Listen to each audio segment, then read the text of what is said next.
देवताओं को उन्होंने मार डाला। दुर्वासा ऋषि ने श्राप दे दिया था और उस श्राप के कारण तीनों लोग और स्वयं इंद्र भी श्रीहीन हो गए थे। आप लोगों के मन में ये बात होगी कि दुर्वासा जी ने श्राप क्यों दे दिया। तो सुनिए, ये कथा विष्णु पुराण में आती है। भगवान का मैंने बताया ना आपसे कि वैकुंठ लोक था। वैकुंठ लोक से एक बार दुर्वासा जी आ रहे थे। मार्ग में ऐरावत हाथी पर चढ़कर इंद्र जा रहे थे। इंद्र के मन में अभिमान था कि तीनों लोक का मैं स्वामी हूं, लेकिन तीनों लोक के स्वामी ये नहीं है। तीनों लोक के स्वामी तो भगवान वैकुंठपति, भगवान वैकुंठेश्वर है। भगवान के पास से ही दुर्वासा जी आ रहे थे और भगवान ने अपने पहने हुए माले को, जैसे माला आप लोगों ने हमें पहनाया है, ऐसे ही वैजयंती का माला, वन माला जो भगवान ने पहना था। जब वैकुंठ लोक से भगवान के यहाँ से जब दुर्वासा जी चलने लगे तो उन्होंने अपनी माला दुर्वासा को प्रेम से भेंट कर दिया। इंद्र ने प्रणाम किया दुर्वासा को। दुर्वासा जी ने प्रेम से जो माला भगवान से प्राप्त हुई थी वो इंद्र को दे दिया। इंद्र को बड़ा तुच्छ लगा कि ये मुझको माला दे रहे हैं। उस माले का महत्व न जान करके उन्होंने अपने हाथी के सर पे रख दिया। हाथी ने झटक दिया और अपने पैर से कुचल दिया। जैसे ही ऐरावत ने उसको कुचल दिया, दुर्वासा जी क्रोधित हो गए और उन्होंने श्राप दिया कि तीनों लोक में जितने भी देवता हैं वो और इंद्र सहित सबकी स्त्री समाप्त हो जाए। ऐसे में भगवान केवल देवताओं का ही साथ नहीं देते। जब जैसा मनवंतर होता है, जब जैसा समय होता है, भगवान उस तरह का अवतार ग्रहण करते हैं। कभी भगवान का सत्व अवतार होता है, कभी भगवान का रज अवतार होता है और कभी भगवान का तामस अवतार भी होता है। तो इस समय भगवान का तामस अवतार हुआ था, जिससे दैत्यों को बहुत बल मिला और दैत्य इतने हावी हो गए, प्रभावी हो गए कि इंद्र आदि समस्त देवता जितने भी लोकपाल थे सब विभूति से शून्य हो गए। सुखदेव जी सुनाते हैं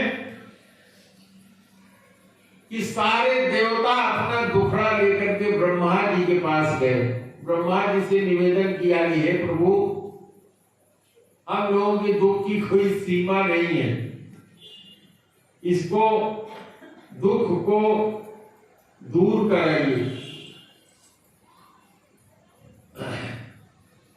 ये सब के सब लोग मिल करके भगवान को खोजने के लिए वैकुंठ लोक में गए, लेकिन वहां वैकुंठ लोक में भगवान विष्णु को ये लोग देख नहीं पाए। फिर ब्रह्मा जी ने बहुत अच्छी स्तुति किया है।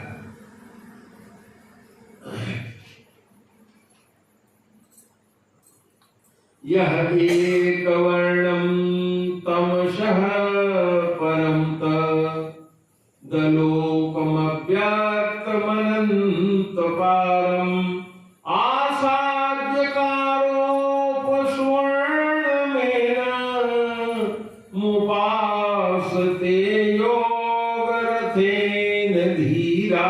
इस तरह से ब्रह्मा जी ने बहुत स्तुति किया भगवान वैकुंठ के स्वामी की।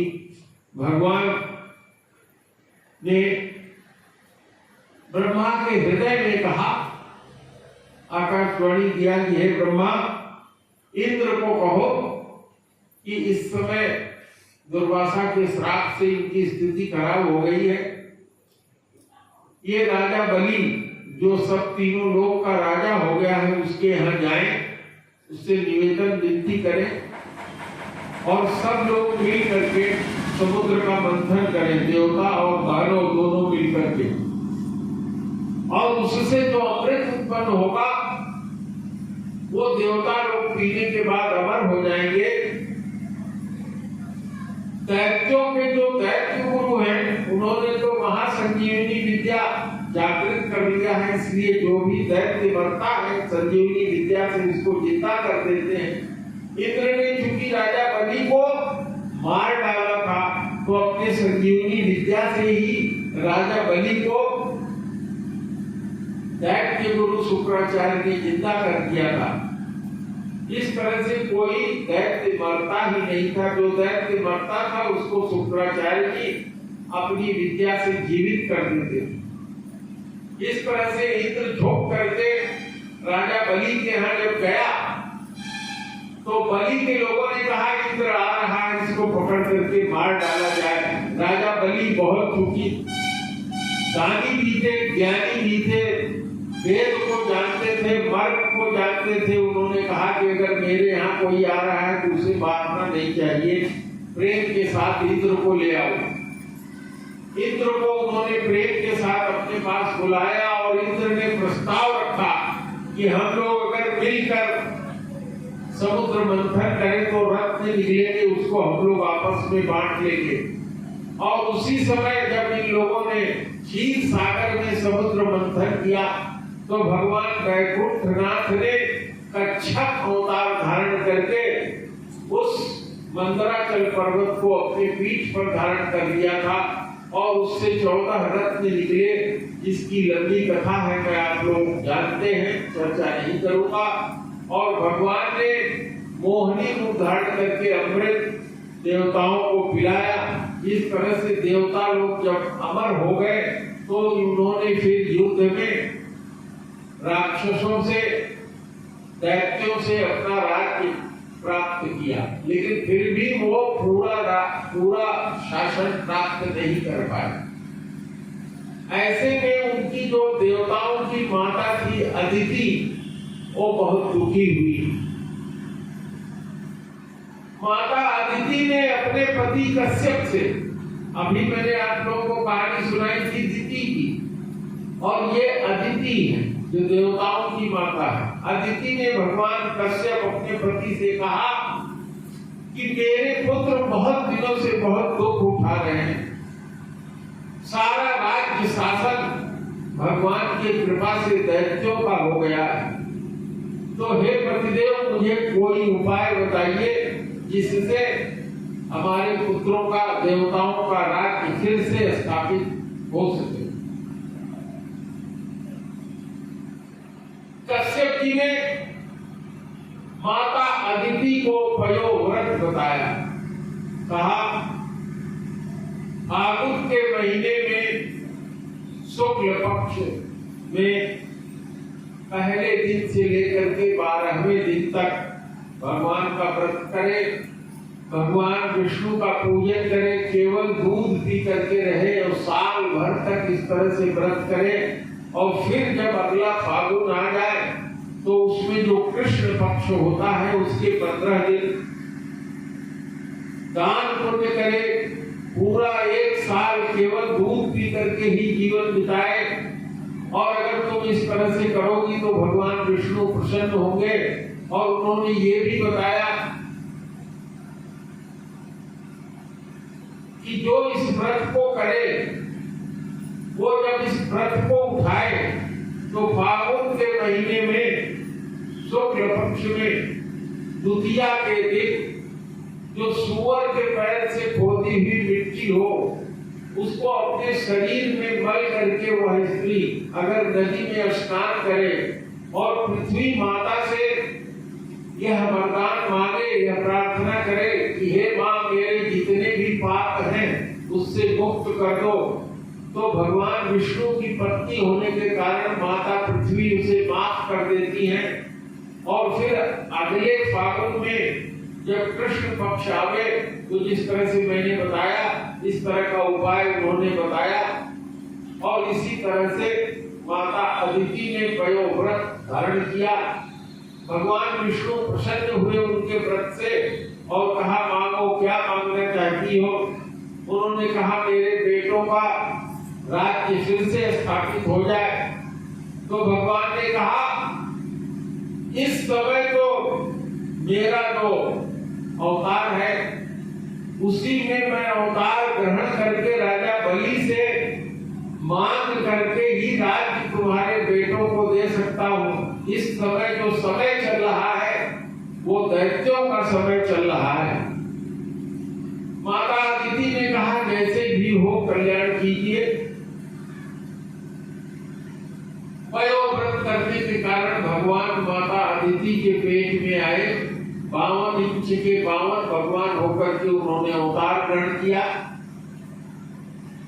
जैसे ही वो समय पूरा हुआ प्रकट हुए, सारे देवता और ऋषियों ने आकर के उनकी उपासना किया और वहीं से सीधे जो 100 अश्वमेध यज्ञ कर रहा था राजा बलि, उसके यहाँ देवताओं के लिए मांगने के लिए 3 पग पृथ्वी लेने के लिए आरती की तैयारी करिए आप लोग। वामन भगवान राजा बलि के यज्ञ में गए।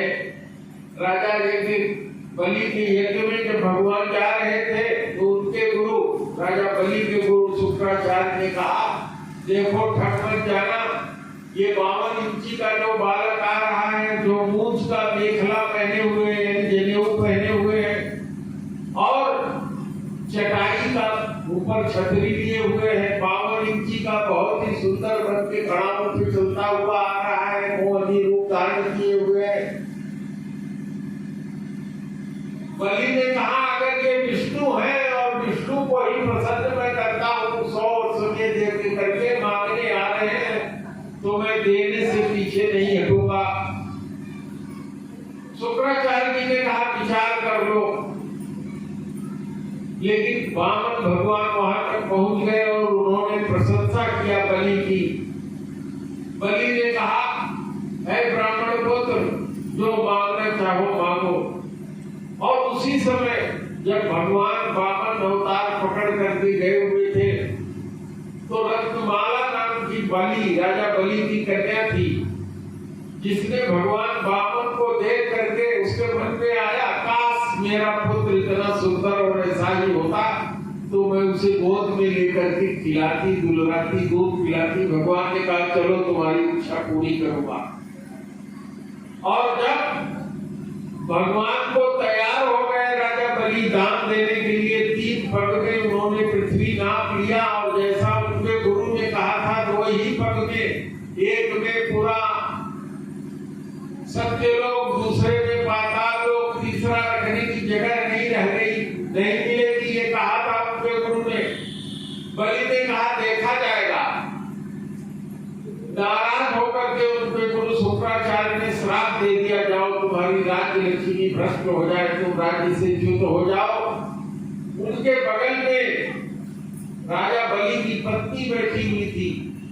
जब तीसरा लोक देने के लिए भगवान ने बांध लिया राजा बलि को, तो जब भगवान ने बांध लिया तो उनकी पत्नी ने कहा आपको तीसरा पग ही तो चाहिए अपने पति से। उसने कहा आपने मुझसे नहीं पूछा। उन्होंने तुरंत अपनी पत्नी से पूछा बताओ तीसरा पग मैं कहां दूं। उनकी पत्नी ने कहा अपने मस्तक पर भगवान का पैर, तीसरा पैर इसमें रख लो, ये तो अभी दान नहीं दिए हो। भगवान ने जैसे उनके मस्तक पर अपना तीसरा पैर रखा, भगवान के 3 पग देने का जो उन्होंने संकल्प लिया था वो पूरा हो गया। भगवान प्रसन्न हुए, बलि को बंधन से छोड़ दिया। बलि से प्रसन्न होकर के उन्होंने उसको पाताल लोक में जाने को कहा।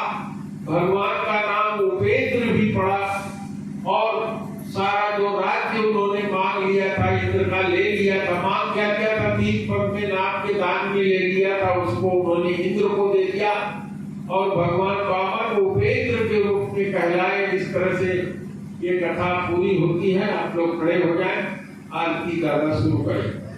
आरती सत्य गुरुदेव नमामि, पार ब्रह्म प्रभु गुण अपार अलख अविनाशी अचल विमल